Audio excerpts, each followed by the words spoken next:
Rain did not fall gently on Helivranine. It hissed. Each droplet was a tiny, acidic sting, eating into the already corroded metal of the city's skeletal towers and filling the streets with the sharp, metallic smell of ozone. In the lower sectors, where the neon signs were dead and the street lamps burned out years ago, the rain pooled into dark, shimmering puddles that no one dared step in. Even the rats, mutated little scavengers with too many teeth, kept to the shadows when the weather turned. In one of those shadows, under the broken frame of what had once been a canopy for a market stall, two young alien girls sat pressed together, their thin bodies shivering under the onslaught of the rain's bite. The older one, Lyra, could barely remember the last time she had been dry. Her pale blue skin, once a vibrant shade with the healthy glow of a Zelvacy child, was dulled and patchy, streaked with dirt and grime that no amount of scrubbing could fix without real soap and clean water. Her dark hair clung in wet strands. Against her face, framing eyes that had seen far too much for her age. Beside her, leaning into her for warmth, was her little sister Vinya. Vinya was smaller, frailer, and in worse shape. Her breathing was shallow, lips tinged with a worrying shade of gray. Hunger gnawed at both of them, but it was worse for Vinya. Her last real meal had been several cycles ago, and since then, they'd survived on scraps and whatever stale bread they could steal or beg from the stalls before being chased away. Wore almost nothing. Clothes were long gone, traded for food weeks earlier in a desperate gamble to buy a few more days of life. What remained were filthy rags knotted over their shoulders for the sake of modesty, doing little to shield them from the cold. Their bare feet were raw, mottled with bruises from running through alleys littered with broken glass and jagged metal. Their home? Gone. Their building had been hit in a syndicate skirmish, an explosion tearing through the lower floors while they'd been out trying to scavenge dinner. By the time they returned, everything, every keepsake, every memory, every scrap of safety was nothing but ash and smoke. The upper sectors of the city didn't care. The authorities didn't even send a drone to investigate. This was Sector 9, where the Forgotten lived and died in silence. The Zelvathi, their species, were despised here. They were called street glass, fragile, unwanted, swept away when broken. On this world, they were treated as parasites, blamed for crimes they didn't commit, and avoided by the few who had enough to share, and so the girls had stayed. In the alley, not because it was safe, it wasn't, but because moving meant being seen, and being seen often meant being hurt. The day had been just like every other, long, cold, and hopeless. They'd tried to get into the waste chute behind a food processor, hoping to find something edible before the recycling drones got to it. But a group of older boys had caught them, beaten Lyra until she could barely stand, and taken what little they'd found. Venya had tried to fight back one wild tiny swing, but she'd been shoved to the ground so hard she'd gasped for air for minutes afterward. Now, as the acid rain fell harder, Lyra kept her arms around her sister, shielding her as best she could, though the effort only meant her own skin burned from the drizzle that found its way through the canopy's holes. The pain was minor compared to the thought of Venya suffering more. She told her sister softly, "It'll stop soon." It was a lie. The rain on Helivranine didn't stop for long. It paused, then came back with a vengeance. But Lyra had learned that lies, sometimes, were all they had. Neither of them noticed the sound of approaching boots at first, not over the hiss of rain and the distant hum of malfunctioning power lines. But when the sound stopped directly in front of them, Lyra tensed instantly. No one stopped in front of alley kids unless they wanted something. Her eyes darted upward, expecting the familiar sneer of a gang enforcer or the cold, expressionless mask of a city security officer. Instead, what she saw was something different. A tall figure, dressed in practical, weatherproof clothing, stood before them. Not sleek like the locals' fashion, and not patched together like the scavengers. Rags, this was solid, functional gear built to last. The hood was pulled low, but she caught the glint of human eyes watching them. Lyra's first instinct was to pull Venya tighter, to shrink away into the corner, to become invisible. Humans weren't common here, but when they were dangerous. Not always cruel, but unpredictable. The man didn't speak right away. He just looked at them, taking in the way Venya shook, the bruises on Lyra's arms, the filth that clung to their skin. Then, slowly, he crouched down so his face was level with theirs. It was then that Lyra realized something strange. There was no disgust in his eyes. No pity either, just a kind of quiet assessment, as if he were calculating the next step in some plan only he knew, and for reasons she couldn't explain, that scared her more than anything else. The man's shadow stretched over them, distorted by the dim flicker of a failing streetlight behind him. Lyra kept her gaze low, not wanting to meet his eyes for too long. Eye contact was an invitation for confrontation, for trouble, for someone to decide you were worth hurting. Venya stirred under her arm, her small voice barely more than a whisper. Lyra, who is it? I don't know, she murmured back, tightening her hold. Her eyes flicked upward again. The stranger hadn't moved. Slowly he crouched down until he was level with them. His movements weren't hurried or aggressive. Didn't lunge or reach for them, but there was a deliberate precision in the way he closed the distance. The rain slid off his hood and coat in beads. The material was thick, waterproof, and clean. That alone was strange. People who came into Sector 9 usually left dirtied within minutes. The locals had no reason to keep their clothes in good shape. It was pointless here. Yet this man looked like he could walk straight into one of the mid-level commercial zones and not be out of place. His face was partially shadowed by the hood, but his eyes were visible human eyes, dark and steady, studying them with an intensity that made Lyra's skin prickle. When he finally spoke, his voice was deep but not loud. It carried the kind of calm that could cut through background noise without having to be raised. Hey, you two, how long have you been out here? It was a simple question, but Lyra didn't answer. The question itself was a trap. She'd learned the hard way that telling the truth often made things worse. Some people used the answer as an excuse to take advantage of you. Others saw it as weakness. Either way, honesty rarely paid. She met his gaze briefly, her own narrowing. In suspicion, long enough. Go away, human. The word wasn't an insult, but it wasn't kind either. Among the Zelvathi in Sector 9, human carried an edge. It meant someone dangerous, someone whose motives you could never predict. Humans had a reputation for being intense, impulsive, and fiercely protective of their own. But the girls were not his own. To her surprise, he didn't look offended. If anything, there was a flicker, something that could have been amusement or maybe just understanding, before he shrugged off his jacket in one smooth motion. The moment the heavy fabric left his shoulders, the chill of the alley seemed to seep into the space between them. He leaned forward and, without asking, draped the jacket around both girls. Warmth. Real warmth. It wasn't like the stolen heat of huddling together under damp rags. The jacket was lined and dry, its inner layer still holding the man's body heat. Venya whimpered softly, a sound caught between relief and disbelief, and pressed her small hands into the fabric as if to make sure it was real. Lyra froze. She didn't know what to do. Every act of kindness she'd seen in Sector 9 came with a price, and usually that price was more than you wanted to pay.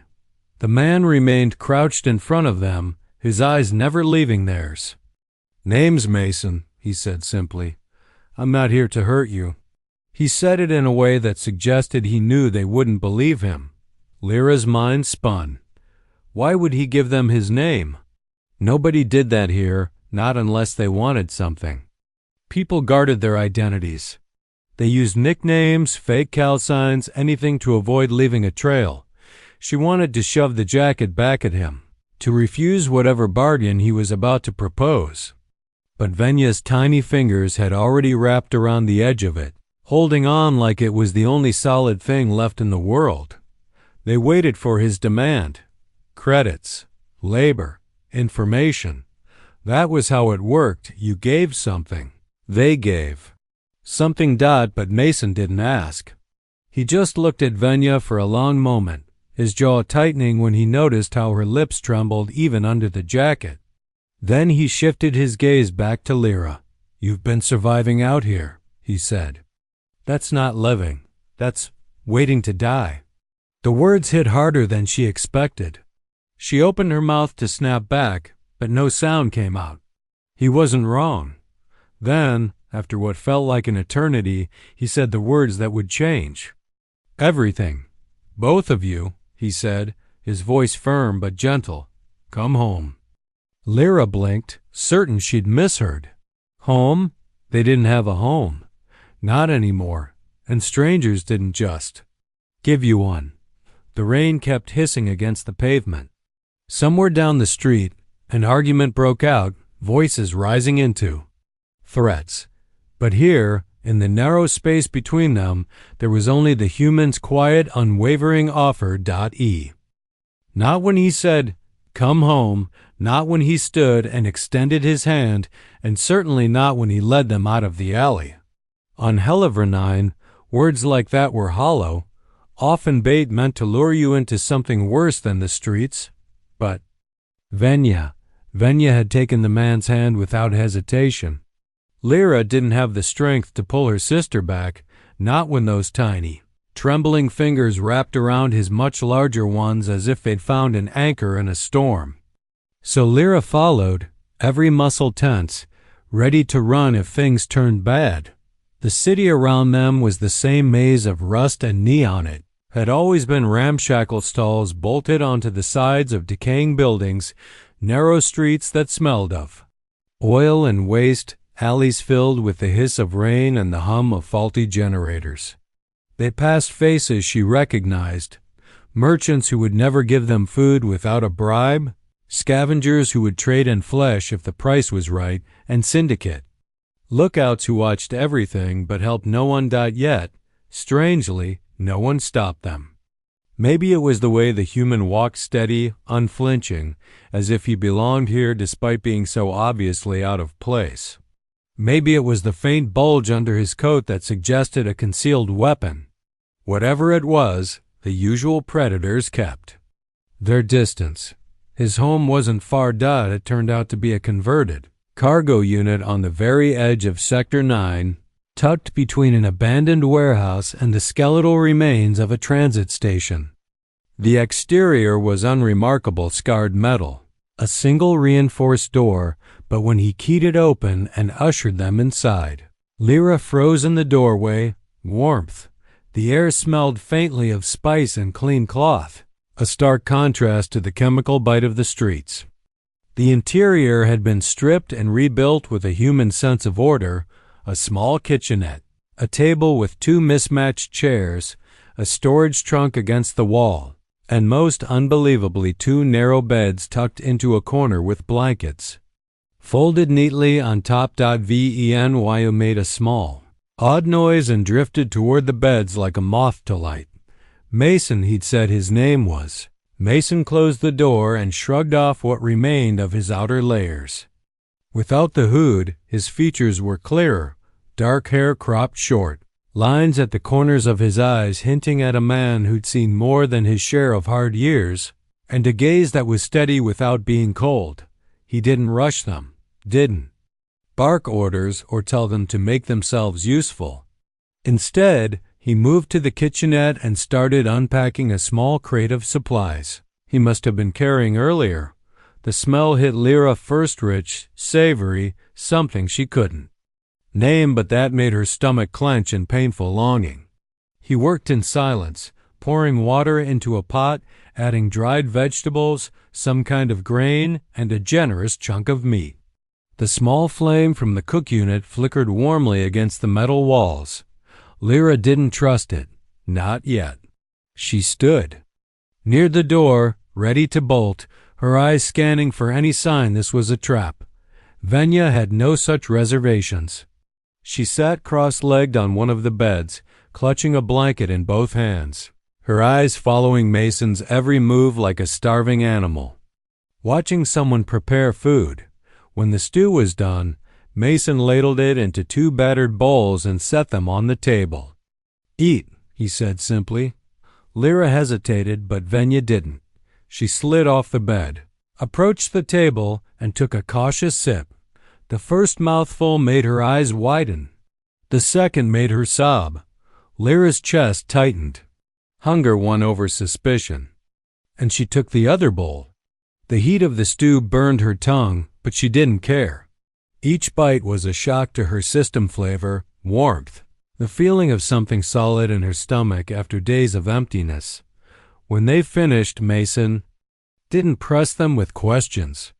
He just handed them each a folded set of clothing, human-made shirts and pants, a little too big but clean and warm. "There's a washroom through there," he said, pointing to a narrow door in the back. "Hot water still works. Towels are in the cabinet." The wash was almost too much. The grime, the smell, the layers of street filth, they came away in clouds of murky water. Lyra caught sight of her own face in the small mirror, and for the first time in months, she saw something other than a feral street rat staring back. That night, they slept in real beds. No huddling under damp tarps, no waking at every noise, no burning cold creeping into their bones. Just warmth, softness, and the distant hum of the heating unit. Venya curled up under her blanket and fell asleep instantly. Lyra lay awake longer, staring at the ceiling, still suspicious. But unable to deny that, for the first time in months, she didn't feel like they were one bad moment away from dying. And Mason? He didn't demand anything. Not that night. Not the next morning. For Lyra, that was the most unsettling part of all. It was weeks before Lyra asked in that time. Life in Mason's small cargo home had settled into a strange rhythm, because Lyra had never experienced anything like it before. They woke warm. That alone was still a novelty. Mason always made sure there was food, even if it was plain. Sometimes it was stew, sometimes bread with thick slices of protein loaf, sometimes strange human fruit she'd never seen before. He never gave them less than he himself took, no matter how much or little there was to go around. During the day, he worked. The cargo home would be empty for hours, and he never locked them in. That had baffled Lyra at first. In the streets, if someone took you in, they made sure you couldn't leave because they feared you'd run away with something valuable. But Mason simply trusted they'd still be there when he got back, and they always were. He came home carrying supplies sometimes. Food, sometimes old books or learning tablets. At first, she thought he was wasting time trying to teach them the human language, Galactic Common, and even more advanced Zelvathi script. He made them practice every evening. Venya loved it. Lyra pretended not to care. But in truth, the lessons were a lifeline, something that felt like progress instead of just survival. Still, the question gnawed at her. Why them? There were plenty of street kids in Sector 9. Some looked worse off than they had. So why would a human, a stranger, risk anything for 2 random alien girls? She didn't ask right away. Asking meant opening the door to disappointment. It meant hearing that they were part of a transaction they didn't yet understand, or that he had rescued them for reasons that had nothing to do with kindness. It was on a night when the rain was hissing against the roof again, the air thick with the smell of stew, that she finally found the nerve. Venya had already curled up under her blanket, fast asleep after a day of practicing human numbers and laughing at Mason's awkward attempts to pronounce Zavathi words. Lyra sat at the table, staring at the flickering flame of the cooking unit. Mason was across from her, leaning back in his chair, a mug of steaming liquid in his hands. "Why us?" she asked suddenly. His eyes shifted from the mug to her. There was no surprise in them, no irritation, just a quiet acknowledgement, as if he'd been waiting for the question. "You could have walked past," she continued, her voice sharper than she intended. "Most people do. Most people don't even look at us. And if they do, it's not to help." Mason was silent for a long moment, his gaze steady. Then he set the mug down and leaned forward, resting his forearms on the table. "I've seen enough war zones to know what happens to kids with no one looking out for them," he said. His tone was matter of fact, but there was something under it, a weight, a heaviness that made her instinctively listen closer. He didn't look away when he continued. "Lost my little sister the same way. Wasn't on this planet. Wasn't. Even this war. Different place, different people. But it was the same story." Lyra's throat tightened, but she forced her expression to stay neutral. "She was about Venya's age," Mason went on. "I was older, but not old enough to stop what happened. I've replayed that day more times than I can count. What I could have done different, what I should have done.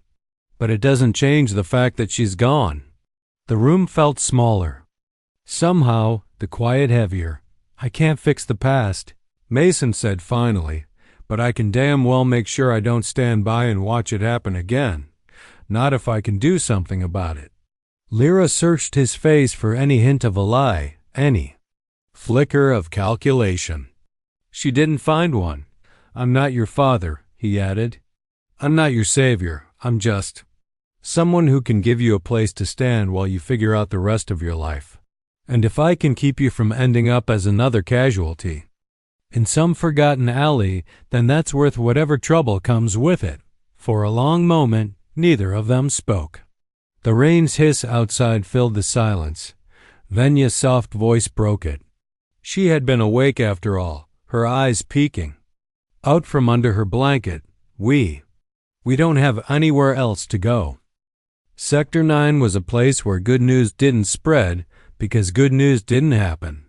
When something remarkable did occur, it traveled in murmurs, in the sideways glances exchanged in shadowed corners. It was never spoken too loudly. Loud? Things were noticed, and noticed things were often destroyed. So at first, no one spoke directly about Mason. They spoke about the human. It started with the vendor who ran the broken grill 3 blocks from Mason's cargo home. He'd seen the man walking back one night with 2 alien girls in tow, both wearing dry clothes and shoes that weren't falling apart. In Sector 9, such details stood out. The girls hadn't looked like captives. They'd walked close to him, but not chained, not forced. That was strange enough to earn a raised brow. Then came the mechanic in the warehouse district. He'd noticed the human, buying extra heating coils, blankets, and water purifiers. No one in Sector 9 bought such things unless they were hoarding for a crew or protecting someone. The whispers began to form a shape. The human took in 2 Zelvathi street rats. He feeds them. He lets them sleep inside. And he asks for nothing in return. That last detail was what truly baffled people. In Helliver 9's underbelly, there was no such thing as kindness without cost. Everything was a transaction, every favor a debt waiting to be called in. The idea that someone worse, an off-worlder, would give without demanding was as suspicious as it was unsettling. Some called it weakness. Others called it madness. But those who had seen humans fight, those who knew their history, whispered something different. It's not weakness. It's their way. In the cantinas, old mercenaries would shake their heads over cheap drinks and say humans were dangerous because they fought hard, but they were more dangerous because they protected harder. Once a human decided someone was theirs, They would burn entire cities to keep them safe. That reputation began to wrap itself around Mason without him trying.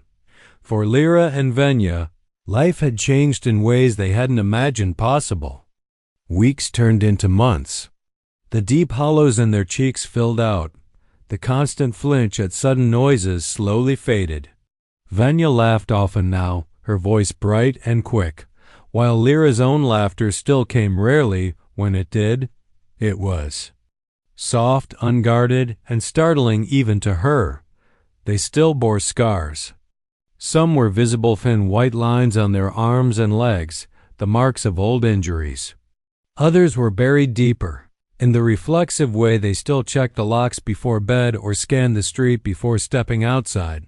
But those scars, no longer defined every moment of their lives. Mason had become something that, at first, neither girl had words for. Not a father. He didn't try to take their parents' place. Not a commander. He didn't order them around. He was a constant, a presence that anchored them. He taught them practical skills, how to fix a broken heating coil, how to read shipping manifests, how to negotiate with someone who thought you had nothing to bargain with. One evening, as they sat at the table practicing human words, Mason leaned back in his chair and said, "One day, you're going to walk out of here on your own. And when you do, I want you to know how to survive anywhere, not just in Sector 9. Lyra's first instinct had been to protest. She didn't want to leave. But a small part of her understood Mason wasn't building a cage. He was building a door. Outside their little home, the whispers about him kept growing. The syndicate thugs who used to sneer at the girls now kept their distance.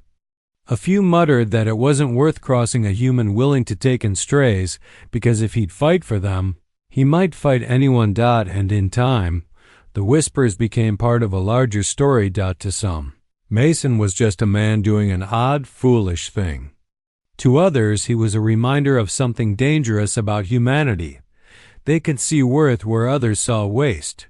They could turn nobody into somebody with nothing but stubbornness and care. The story changed in the retelling. In one version, the girls had been moments from death when the human found them. In another, they had been targeted by a gang and Mason had fought them off single-handedly. In some tellings, the details blurred, but one part always remained word for word. The human had stood in the rain, looked at two alien girls with nothing left, and said, "Come home, both of you." Those 6 words would follow Mason long after Helivranine forgot the rest.